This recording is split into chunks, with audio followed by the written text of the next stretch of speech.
Halo semua, perkenalkan saya Nikita Budiari dengan NIM 170030768. Saya adalah salah satu mahasiswi di kelas CL173 dengan dosen pengajar yaitu Bapak Ana Agung Budi Agung, Putra Ratu Asmara, SEMKOM. Nah, di video kali ini saya akan memaparkan tentang materi yang berkaitan dengan pelajaran audit sistem informasi. Adapun materi ini saya ambil dari sebuah buku yang berjudul Final New Course Information System Control and Audit. Dan berikut adalah poin-poin penting dalam buku ini. Meningkatnya penggunaan teknologi informasi di sebagian besar organisasi atau perusahaan mengindikasikan bahwa sistem informasi yang tepat dapat diterapkan dalam suatu organisasi. Melakukan kontrol atau pengendalian serta audit terhadap sistem informasi penting dilakukan karena hal berikut.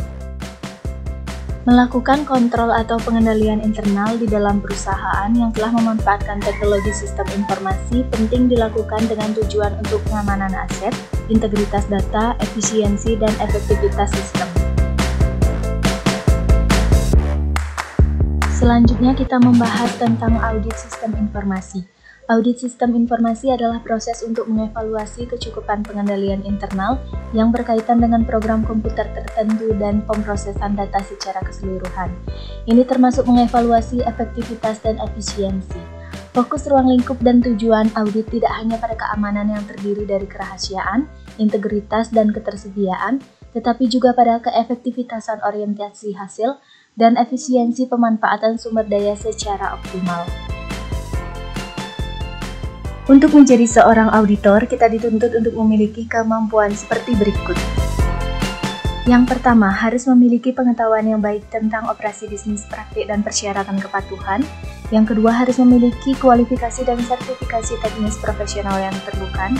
Dan yang ketiga, pemahaman yang baik tentang risiko dan kontrol bisnis. Yang keempat, memiliki pengetahuan tentang strategi TI, kebijakan, dan kontrol prosedur. Yang kelima, memiliki kemampuan untuk memahami kontrol teknis dan manual yang berkaitan dengan kelangsungan bisnis. Dan yang terakhir, memiliki pengetahuan yang baik tentang standar profesional dan praktek terbaik dari kontrol TI dan keamanannya. Setiap auditor memiliki cara mengaudit yang berbeda-beda, namun secara umum langkah dalam melakukan audit dikategorikan menjadi 6 tahapan. Yang pertama adalah scoping. Dalam hal ini, auditor menentukan area fokus utama dan apa saja area yang secara eksplisit berada di luar cakupan. Biasanya didasarkan pada beberapa bentuk berbasis risiko penilaian.